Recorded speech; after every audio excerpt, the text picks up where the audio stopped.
Welcome to the ReaderHouse Roundtable, where authors from all walks of life come together to discuss the trials, tribulations, and triumphs of publishing their books. I'm your host, Corey Graham. Join us here every Friday night at 8 p.m. or listen anytime via podcast at Spotify, Apple Podcasts, Stitcher, TuneIn, and PodServe, to name just a few. The Author Roundtable is sponsored by ReaderHouse Online Bookstore, where the independent new authors come first. There's an exciting thrill ride in the new book written by Robert Nelson and Ronald Nelson. It's titled, We're Not Soldiers. And the audiobook edition has just come out, and we're going to talk all about it. One of the co-authors, Ron, is here with me now. Ron, welcome to the show. Thank you so much for joining me. Oh, thank you so much for having me. It's good to be here. Absolutely. I'm curious about We're Not Soldiers. Can you tell me about it, Ron? Yeah, it's a book that is basically set in like a post-apocalyptic world, and it's basically set where there's this mysterious virus that affects the world and kills off like 95% of the population. And the story centers around basically a family and what they need to do to survive from that. And it kind of shows their adventures. And of course, there's some bad guys that want to take away the stuff that they put together. It's a thrilling ride, and my brother and I really enjoyed writing it. And I think listeners, readers would very much enjoy the story. What sorts of listeners and readers were you thinking of when you wrote this? Well, it's open to a wide audience, but one of the things that my brother and I brought into it were some Christian themes. We kind of show a comparison between what true society looks like versus bad society. And again, it centers on this family, and the family is kind of centered around the church as well. One of the survivors is a priest that kind of takes over the religious formation of the community, if you will, and they all that worship and the recognition of the need for God is very prevalent in the book. I think it appeals to all readers, though, nonetheless, but I think especially, like a Christian Catholic readers would enjoy it. What sparked this book, Ron? How did the idea come about? Yeah, it's kind of fascinating. My brother enjoys, like action films and action books. And so he kind of began writing the book and invited me in to help him with it. And the interesting thing was, is we started that like probably 12 or more years ago. And when COVID came about, there were just some similarities there. And we thought, well, we got to finish this thing and get it done. And so we actually finished the book during COVID. But it just was very interesting that the theme of the book happened to correspond with that COVID virus. But the main thing that my brother had in mind was he wanted to explore the idea of having a family that was caught in this virus that had survived and what they would need to do to survive when, all of the infrastructure of society is gone and what that would look like. And that's kind of where the kernel of the idea started. And Ron, you got to tell me what was going through your head whenever you opened up your mailbox that one day and there it was finally, the first copy of We're Not Soldiers, and you got to hold it and look at it. What was that like for you? Oh, it was really cool to be able to see that in book form, to see it completed with the cover and just to have it in my hand. It was a really cool moment. So I had to make sure that my brother had his copy, and it's beyond words. I just was so moved to see that, and a lot of people were very itching to read it. And to write the book is one thing, and to publish it is a whole other thing. There's a lot involved. What did you find the most challenging part of the publishing end of things for you? Well, first of all, it was just finding a publisher, how to go about that. I wasn't sure where to start, so I just kind of looked on the internet and looked around. And as I said, it has these Christian themes, and so I thought, well, wonder if I could look at a Christian publishing company. And that was when I went with Christian Faith Publishing and was able to begin that process, and they were very helpful in that process. Ron, what would you say the chances are that we may see a follow-up to this or another book from you guys in the future? I think there's a chance. I actually have an idea in my mind that I've been working on to do a follow-up book to this, and we'll see if it goes anywhere. The idea was to look at what happens in the spiritual world, kind of following the same timeline when looking at, angels and demons and what they would be doing in the background. And I've been kind of plugging away at that, but as a Catholic priest, I have many duties. And so I don't have a lot of time to spend on it, and that's why the other one took 11 years to write. But hopefully someday we can get there. Well, it's official now, Ron. You're a published author. To you, what's the most rewarding aspect of that?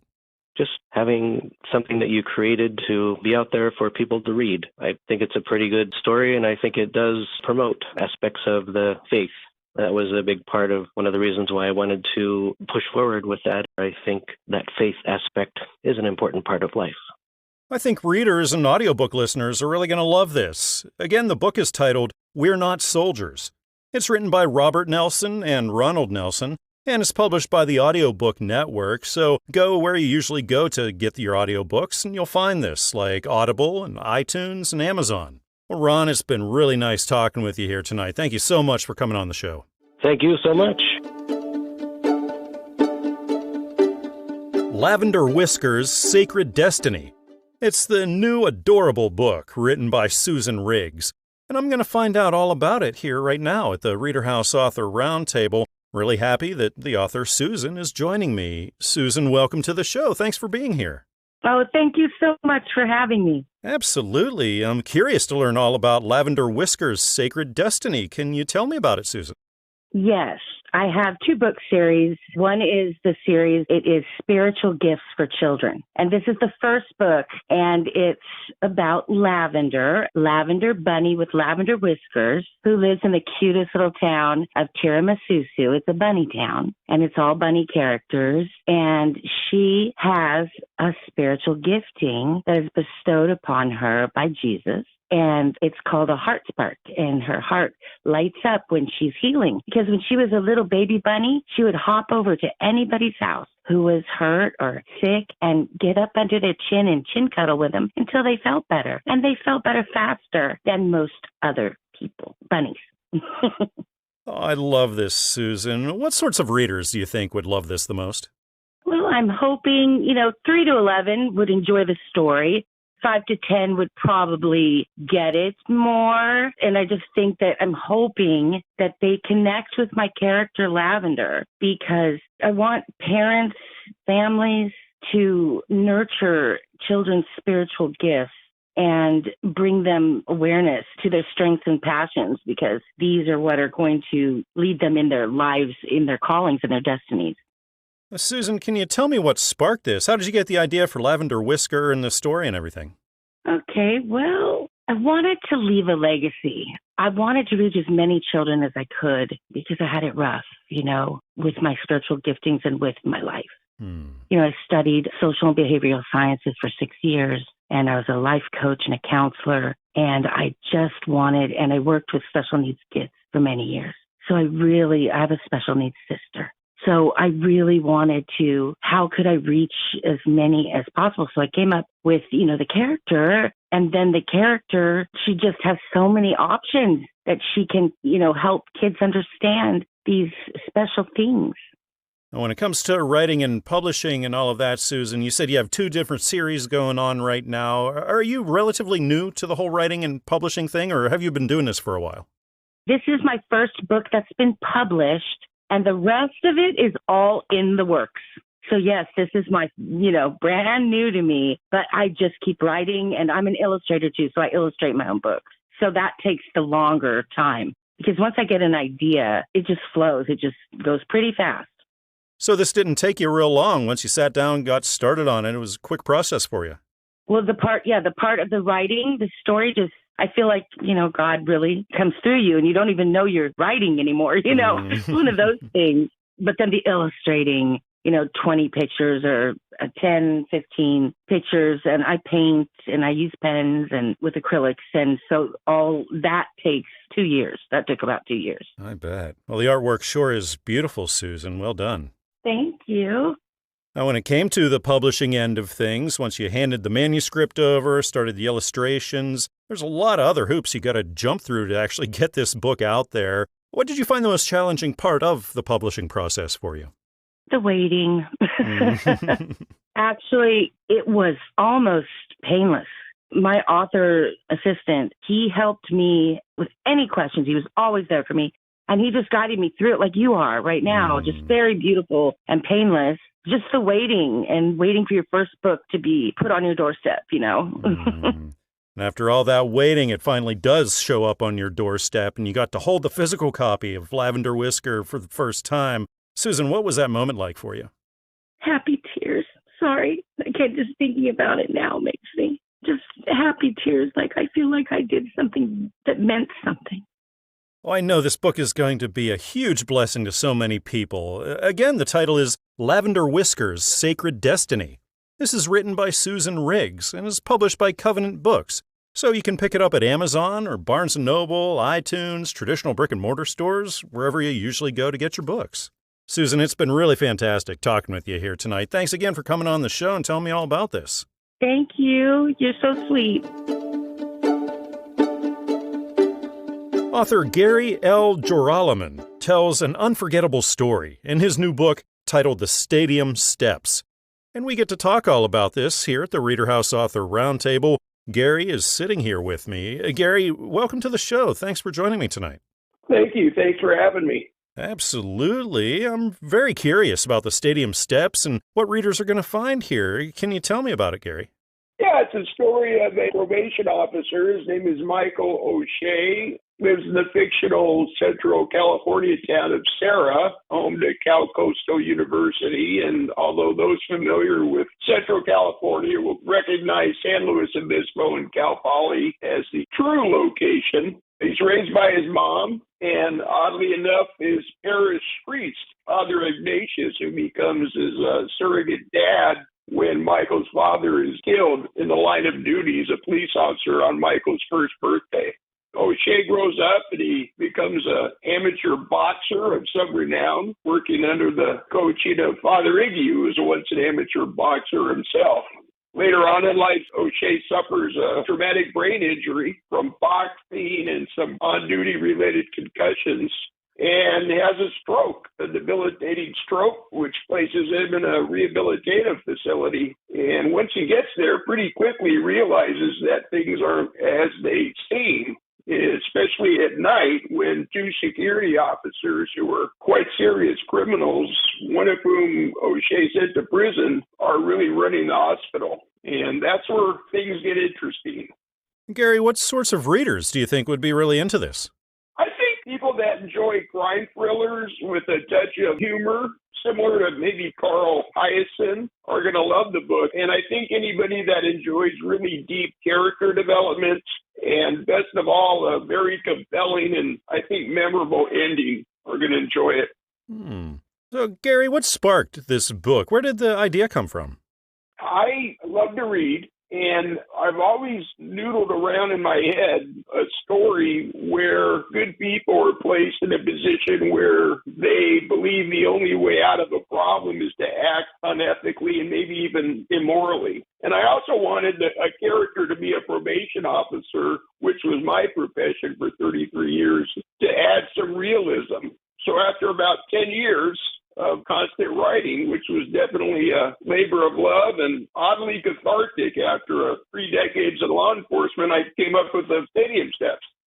What was it like for you, Gary, whenever that day finally came and you got your first physical copy and you got to hold your book? What was that like? Well, it was pretty surreal. I was really, really happy that chapter was closing and the new chapter of getting to see people enjoy the book was opening. And now that you're a published author, what do you find to be the most rewarding aspect of that for you? Well, I love to hear from people that have read it and tell me that they enjoyed it. And most of all, I think I really enjoy hearing people tell me that they love the characters and that they kind of got attached to the characters, and even to the point where when the book ends and they're moving on to a next book, they kind of miss the characters. So what are the chances we might see a follow-up to this and people can keep following those characters? Well, there's always a chance. I don't know. I put a lot of effort into the Stadium Steps, and I need to take a step back and kind of enjoy seeing people read it. So I got some ideas for a sequel. I also have an idea of a nonfiction book, true story about a former Los Angeles police officer that gets tied up in the Department of Justice investigation of the LAPD post-Rodney King and ends up doing a year in federal prison. So I've got a couple of things, but right now I'm just enjoying seeing people enjoy my book. Gary, do you have anything you might have picked up along the way of doing this that you could put out there as advice for the aspiring authors listening? I think it's just really important to have realistic dialogue and write what you know about. I can't imagine writing a story about things that I don't know anything about. I don't think the reader would like it. I don't think I'd like it. Well, if you want to read a great story with some deep character development, then definitely pick this one up. Again, it's titled The Stadium Steps. It's written by Gary L. Joralemon, and it's published by Hawes & Jenkins Publishing. So you can find it everywhere that you normally go for your books, like Amazon and Barnes & Noble and iTunes, and also traditional brick-and-mortar stores. Gary, it's been really great talking with you tonight. I really appreciate you being here. Thank you very much, and I hope people read the book, and I hope they enjoy it as much as I enjoyed writing it. There's a powerful story of redemption in the new book written by Yvette Rodriguez. It's titled Chosen to Believe, and we're going to talk all about it right now here at the ReaderHouse Author Roundtable. The author, Yvette, is joining me. Yvette, welcome to the show. Thank you for being here. Thank you so much, Corey, for having me. Absolutely. Yvette, I'd love to learn more about Chosen to Believe. Can you tell me about it? Yes, it's a story of redemption. It's a story about how God pulled me from living in darkness and revealed himself to me in a profound, miraculous way and brought me into his wonderful light. Who are you writing for? What was your target readers here, Yvette? My target readers, I would say, are non-believers, people that don't believe in God, that they would come to know that there is a God who's still alive and still working miracles, and that Jesus is alive, and that he is the way, the truth, and the life. Yvette, how did the idea for this come about? What sparked you to sit down and get started on it? I had an encounter with the Lord. I was 42 years old. I was broken. I had lost everything as if it never existed. And I invited Jesus into my heart. And in that moment, the Lord came to me. The Bible says that he does not leave us as orphans, right? He will come to us. In the book of John is what it declares. And he came to me when I invited him into my heart, and he showed me a vision, and he changed my life from that moment on, told me to write my story. When it comes to writing books, being published, and all of that, Yvette, have you done this kind of thing before? Never in a million years did I think that I would be writing a book, especially for the entire world to read. I've always been a very quiet, reserved person, private person. But when you come to know God, he pulls you out of that comfort zone and he makes you to be a totally different person. So here I am writing a story about my life for the whole world to read. Once you got started on this, how long of a journey was this for you, clear up until it was published? It's been a 5-year journey. It was 3 years of being discipled by the Spirit of God, guiding me and teaching me who he was, coming to know more of who he was, and then a year of going out and beginning to evangelize to the world. And then the 5th year, the Lord began to place in my spirit that it was time that he would give me remembrance of everything that he had taught me. And I had already been writing the book throughout the 5-year period. And in one weekend, I went out to a tree house in Canyon Lake, and I just kind of went down and we refined the whole book, and I sent it off on a Monday morning to the editor. Then once you do send off that manuscript, you start the publishing process, and there's an awful lot involved in that. What did you find the most challenging part of that for you? Having to go back into the story over and over again, the editing process, having to relive it over and over. And there was a lot of times I wanted to walk away. I wanted to quit. But the Lord kept reminding me that I can do all things through Christ who strengthens me. And I held on to the hand of Jesus throughout the entire process. It wasn't easy. It wasn't an easy process, but I trusted God to pull me through, and he pulled me through. And I'm so grateful and forever grateful. And then it finally happens. You get your first copy in, and you get to hold Chosen to Believe for the first time. Your name's on the cover and everything, Yvette. What kind of a moment was that for you? I was relieved that it was finally over. If I could be honest with you and transparent, I wasn't feeling the same response that everyone else around me was feeling. I think everyone else around me was a little bit more happier than I was. For that moment, I was just glad that it was over and that I had done what needed to be done. I had a responsibility as a new believer in Jesus to tell people what God had done in my life. But as I mentioned earlier, it wasn't an easy process. And after I had to, I came around and I thought about it and I prayed about it. I repented to the Lord. I told him that I was sorry for not feeling happy with what he had given me. But yeah, those were my true feelings. I wasn't really that happy the way everybody else around me was. I think maybe you could say I was still in shock, like, wow, is this really happening? And then it was maybe a few weeks later that reality hit me, and I got happy about it. What would you say the chances are we are going to see another one from you in the future? The chances are very good. The Lord has placed another book in my spirit and has mentioned to me that I will continue to write. And I'm very grateful that he is using me in that sense and that I've said yes to that calling. Well, I know this book is going to come as a blessing to a lot of readers. Again, the title is Chosen to Believe. This is written by Yvette Rodriguez and published by Christian Faith Publishing. So you can find it at Amazon and Barnes & Noble and iTunes and also traditional brick-and-mortar stores. Yvette, it's been fantastic talking with you tonight and learning about your story, learning about this book. Thank you so much for being here. Thank you so much, Corey, for having me. Leading with Integrity, based on Christian morals and values. It's an inspirational guide to ethical leadership written by author Cody Seaton. And it's just been released by Christian Faith Publishing. Cody is here with me now. We're going to talk all about this book. Cody, welcome. Thanks so much for joining me. Thank you for having me. Absolutely. I'm interested in learning about leading with integrity. Cody, can you tell me about it? Sure. It's a practical guide on leading with integrity, and it's based on everyday life, whether it's business, church, personal life. It's just kind of an overview of some of my life experiences and a guide to help people live a faith-based life and be successful and still maintaining their integrity. Sounds like a lot of people could get a lot out of this, Cody. Did you have a target audience in mind when you were writing? Well, yeah, actually, I started out with the intent of writing towards the college-age people to kind of help them not to have the struggles I've had in life and to kind of point them in the right direction. A lot of things I learned through trial and error, and I thought if I could share some of my experience, it would save them some heartache and time. But as I got to writing the book, I got to writing on different topics, leadership as a family, leadership as a church, and it just expanded to a wide variety of a target audience. So I think just about anyone could benefit from reading this. Can you go back and think about that spark? What ignited you to sit down and get started on this book? Well, I feel like it was the Holy Spirit leading me to do something positive to where I could help others. And I've done so many things in my life and literally traveled all across the country and worked in many different fields and industries. And so many people don't have the opportunity to see and experience the things I've done. So I thought just sharing those and sharing what I saw as I worked for different organizations, ways to improve business and how leaders should act and lead by example. Is this a new thing for you, Cody, or have you been published before this? No, this is the first book I wrote.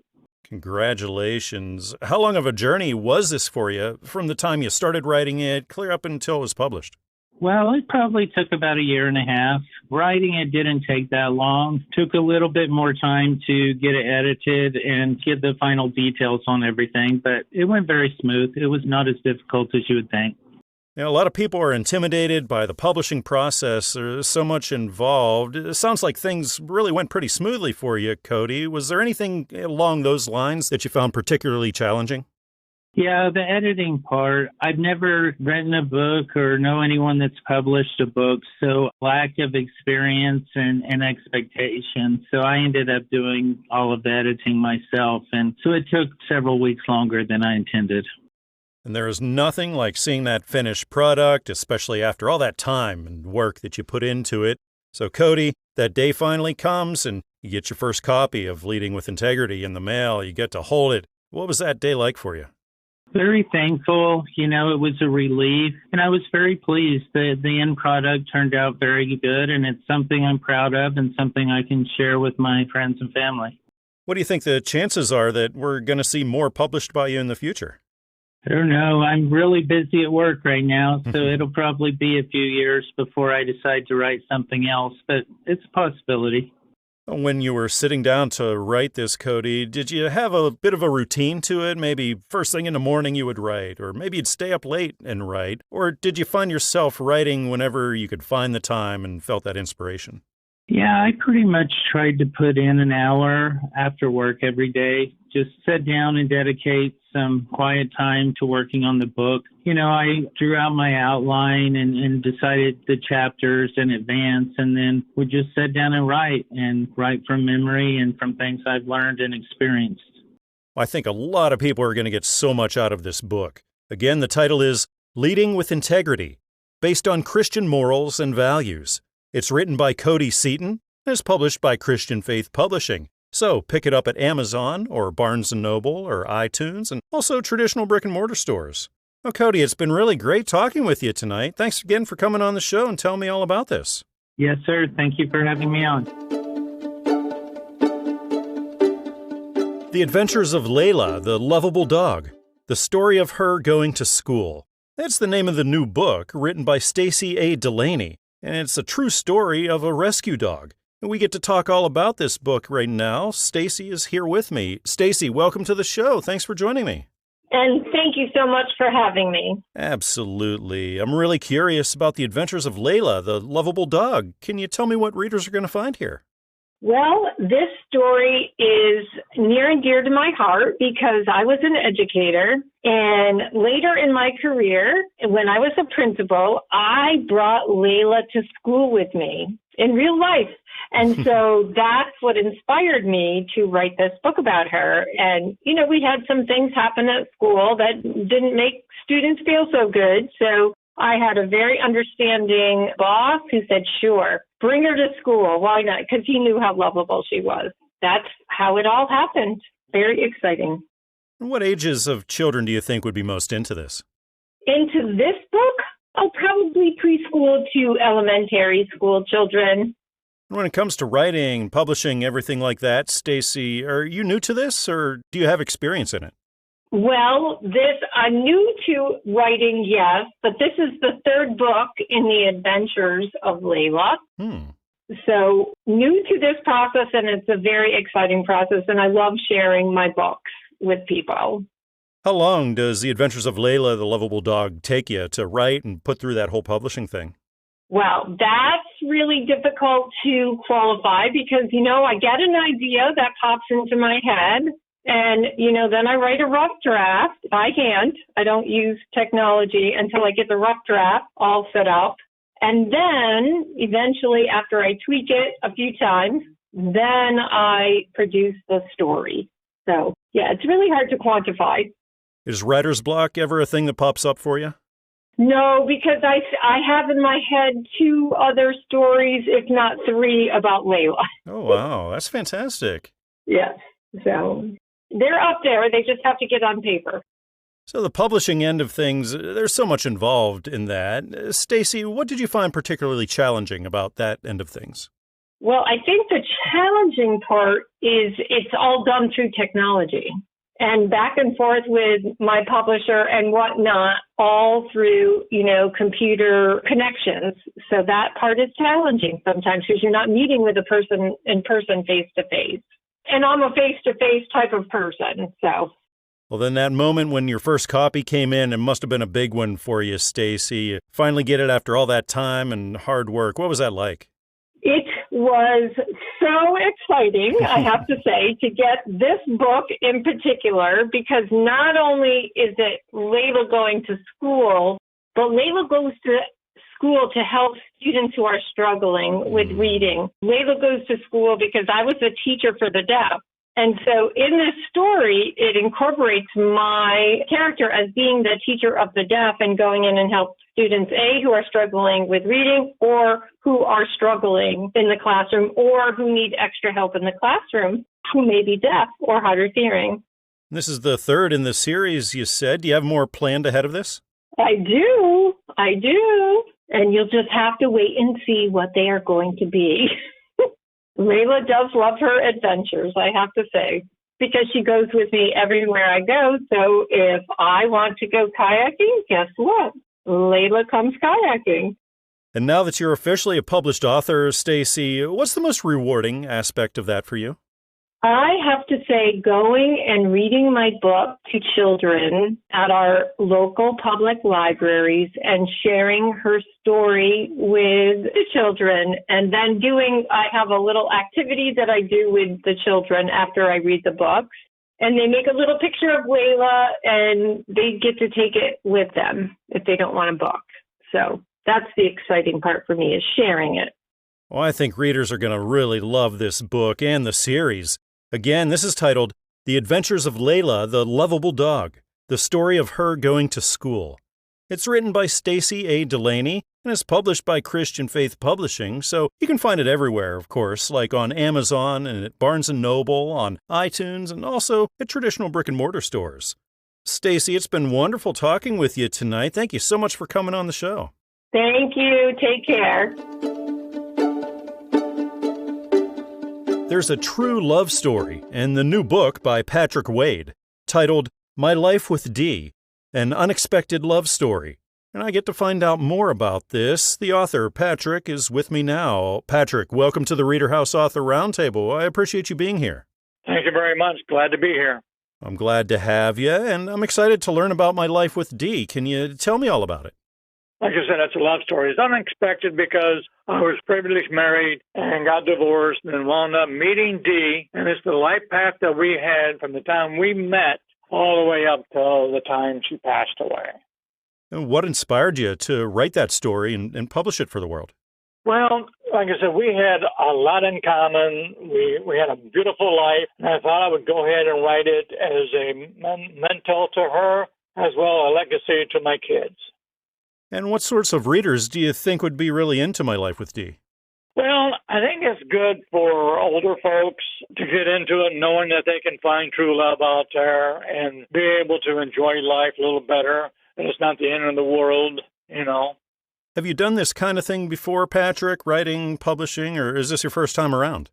No, this is my first thing. It's kind of wild. It's been really kind of wild because I've always started to write a book and wanted to write, but I've never gotten this far. So, yeah, this is my first encounter in writing and getting it out there in print. Congratulations. Was this a long process for you? Well, it took about a year, yes.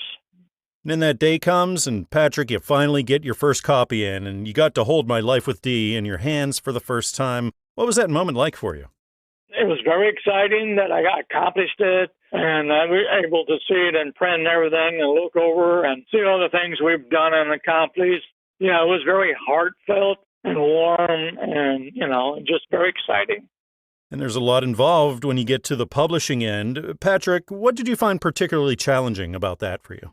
Well, I have a lot of great ideas, but putting it in print, and the biggest thing is getting all my grammar correctly written. That was the biggest challenge. Just making sure I had my I's dotted and T's crossed and commas put here and there, And now that you're officially a published author, Patrick, what's the most rewarding aspect about that for you? Well, I think it's the fact that I actually accomplished it, something like this. Like I said, I tried several times, but never got off the ground. So this is very exciting, and I really appreciated that it's gotten this far. What are the chances that we're going to see another from you here in the future?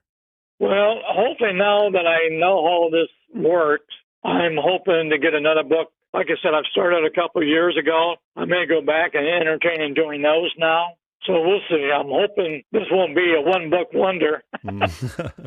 And I'm sure you learned an awful lot along the way of doing this. So, Patrick, do you have any advice now that you could give to aspiring authors?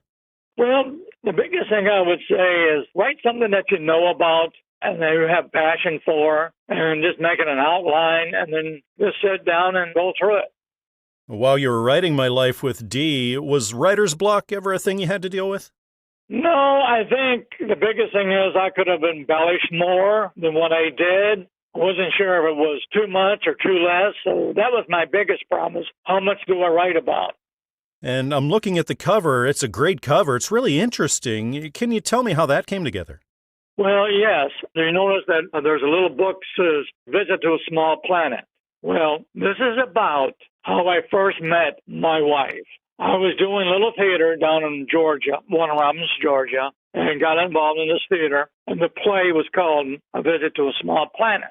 And I was an alien. They cast me as an alien. And so my wife did my makeup. So that was me sitting in a chair and her doing my makeup on my face and all that. And that's the beginning of the love affair. Well, this sounds like a fantastic book. I think readers are really going to be into it. Again, it's titled My Life with Dee, An Unexpected Love Story. It's written by Patrick Wade and published by Newman Springs Publishing, so you can get it everywhere, like at Amazon or Barnes & Noble or iTunes, and also traditional brick-and-mortar stores. Patrick, it's been great talking with you tonight. Thanks for coming on the show and telling me all about My Life with Dee. Well, thank you very much for having me. The new book by author Emma Cooper is a message of encouragement and purpose. It's titled The Process of a Prophetic Word. And we're going to talk all about this book here at the ReaderHouse Author Roundtable. The author, Emma, is joining me. Emma, welcome to the show. Thanks for being here with me tonight. Thank you for having me. Absolutely. I'm curious about the process of a prophetic word. Emma, what are readers going to find here? They are going to find what their portion or their part of the process of what to expect in the process from the inception of when God gives a word, and then what should they do with that word, and, how their process is not just them alone, that their forefathers have experienced the same process, and how they should be partnering with that word until the manifestation of that word. Emma, were you writing for any specific readers here?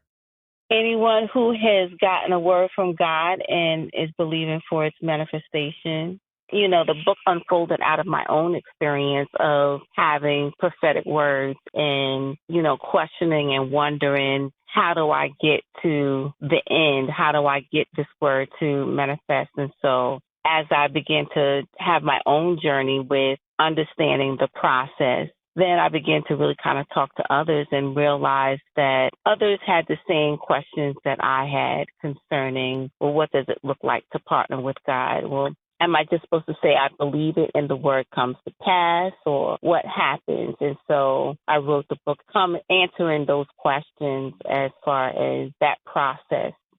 Is this your first time writing and publishing, Emma, or have you done this kind of thing before? This is my first time publishing. Congratulations. Getting that first book out there is such a big deal. Was this a long process for you? Not really, because I enjoy writing. So I was a part of a writing publishing class, and they said, your assignment is to begin writing your book. And I'm like, okay, what am I going to write? So I began to write this down. And once I finished with the class, I still kept going. And so I just completed the process to get it published. What was it like whenever that moment happens, you finally get your first copy of this in, and you got to hold your first book for the very first time, Emma? What was that moment like for you? Very exciting, sober, hoping that people would enjoy it, and also just very exciting that I actually completed it. And now that you're officially a published author, Emma, what's the most rewarding aspect of that for you? Seeing that people have related to the book and got some information out of it. And I had people reach out to me and talk to me about different things and discuss different things that were in the book with me. So that was rewarding to see that it really benefited others. And there's an awful lot involved in the publishing process. Emma, did you find anything particularly challenging about that end of things? Yeah, it takes a long time. You think it's a quick process, but it's not. It's a lot of different components. So being patient throughout the whole process, because some areas of the publishing can take, a lot of time going back and forth to make sure it's what it's supposed to be. What are the chances now that we're going to see more from you in the future? Oh, absolutely. I've already started writing again for my second book, yes. Wonderful. Is it along the same lines of the process of a prophetic word, or are you going a different direction? Well, I think I'll be writing about the process, but from a different angle, using another concept, but still talking about a process, because I think the process of a prophetic word is evolving concept. It's just not just one aspect. I didn't write everything in the book that I've learned from understanding about the process. So I'll be doing like a series. Now, sounds like the words were flowing for you here pretty easily. Was writer's block ever a thing that you had to deal with, Emma? No. Oh, you're one of the lucky ones then, so many of us do. Well, I think this book will be a blessing to a lot of readers. Again, the title is The Process of a Prophetic Word. It's written by Emma Cooper. It's published by Christian Faith Publishing. So get it everywhere, like Amazon and Barnes & Noble and iTunes, and also traditional brick-and-mortar stores. Emma, thank you again for coming on the show and telling me all about your work. I had a really nice time talking with you tonight. Thank you so much for having me. The new book by James H. Morchel is a delightful story of a young girl's determined spirit. It's titled Jenny of Okrashire, Book 1. And I get to find out all about this book. The author, James, is here with me. James, welcome to the ReaderHouse Author Roundtable. Thanks for being here. Thank you for having me, and I'm really happy that you're going to promote my book a bit. I'm really happy to be talking all about this, James. Can you tell me all about it? What can readers expect here? Well, Jenny of Okrashire basically is a spiritual journey depicting the actions of a 6-year-old little girl where she transforms the mundane and suspicious thinking of the adults of her beloved hamlet of Okrashire, and she starts a revival of change. So, she's a 6-year-old girl when this book starts, and she transforms the adults' mundane thinking. James, what sorts of readers did you have in mind for this? Well, actually, I'm hoping that from age 3 to about age 7 will enjoy this book. It's meant for children, but as a young child myself, my parents always read stories to me.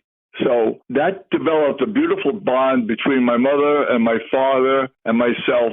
Every evening, Dad would read stories, Mom would read to me during the day. And I would like to have young adults today that have children of that age develop a bond with their children like I developed with my mom and dad.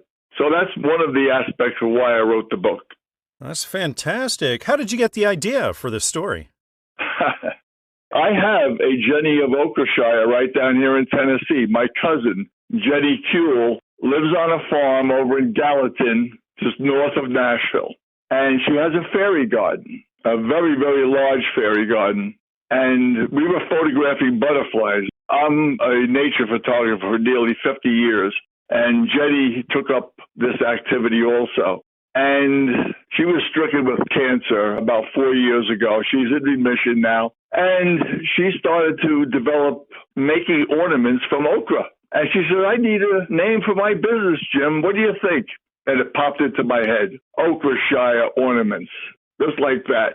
About a month later, she and her husband went to the county seat, and they registered their farm, and now that's Okrashire Farm. I knew Jenny as a child, a 6-year-old roaming around. She was always happy, very light-spirited, and believe it or not, right there sitting in her fairy garden, I got the framework for this book in a matter of an hour or so. The framework was there. So, yeah, it was very spontaneous. James, is this your first time in the realm of publishing and writing and everything, or have you done this kind of thing before? No books, but in years past, going back into the 1970s, I found that my photography wasn't being published. So what I did for magazines, I wrote the article, and then I illustrated it with my own work. And that worked. I started becoming published in lots of national magazines based on nature photography, nature articles, various insects and birds and so forth. But I never wrote a book before. I can only imagine that moment, what you were thinking, what you were feeling whenever your first copy finally came in of Jenny of Okrashire and you got to hold this. What was that moment like for you, James?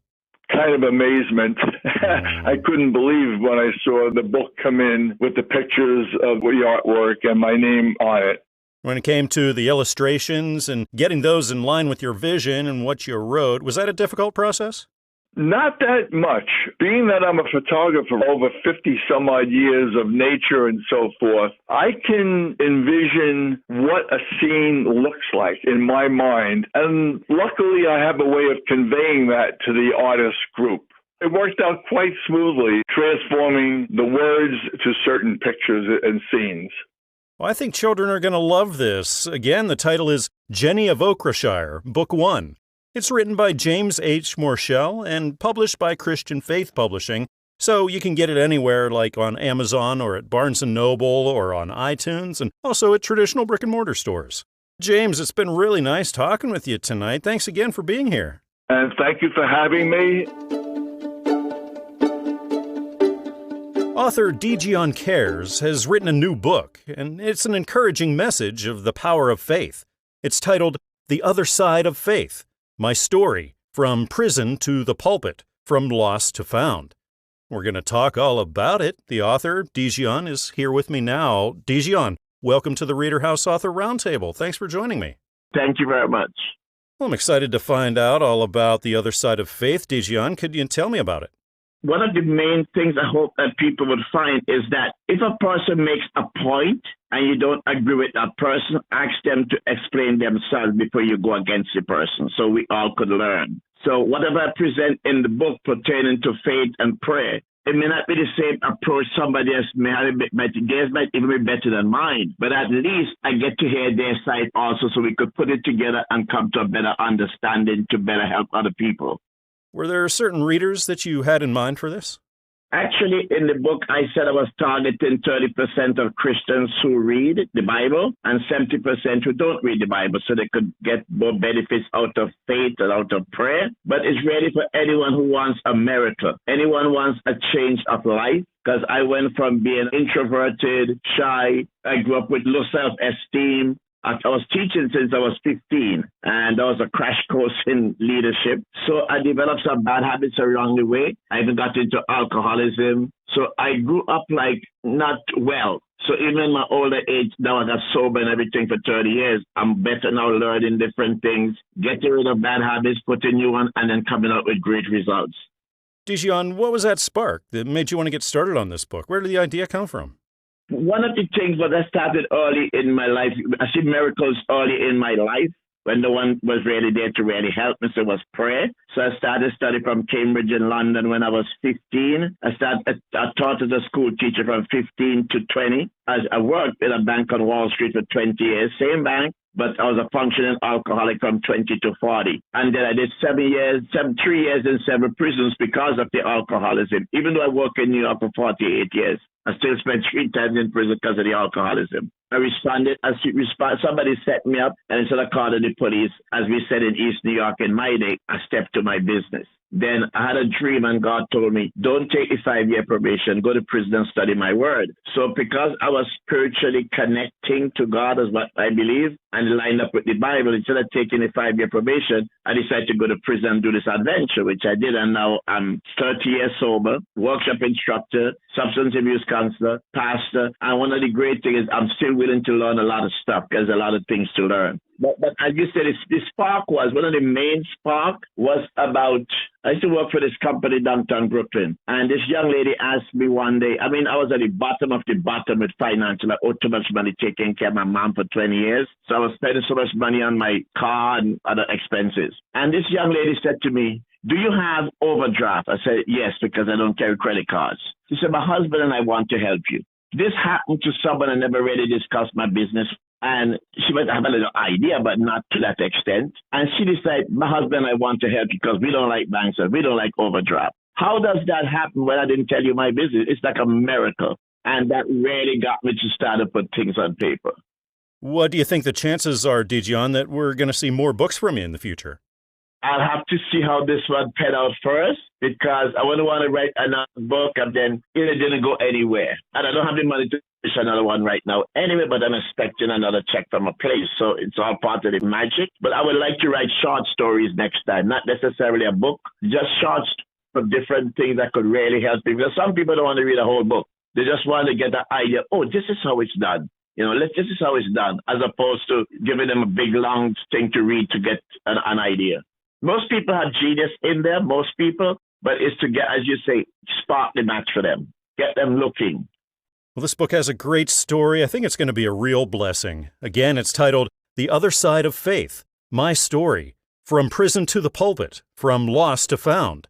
This is written by Diegon Kares and published by Christian Faith Publishing, so you can get it at Amazon and Barnes & Noble and iTunes and also traditional brick-and-mortar stores. Diegon, thank you again for joining me here and tell me all about your work. I had a nice time tonight. Okay, thank you very much. We hope you enjoyed this edition of the ReaderHouse Author Roundtable, where authors from all walks of life come together to discuss the trials, tribulations, and triumphs of publishing their books. We hope to see you back here every Friday night at 8 p.m. or listen anytime via podcast at Spotify, Apple Podcasts, Stitcher, TuneIn, and PodServe, to name just a few. The Author Roundtable is sponsored by ReaderHouse Online Bookstore, where independent new authors come first.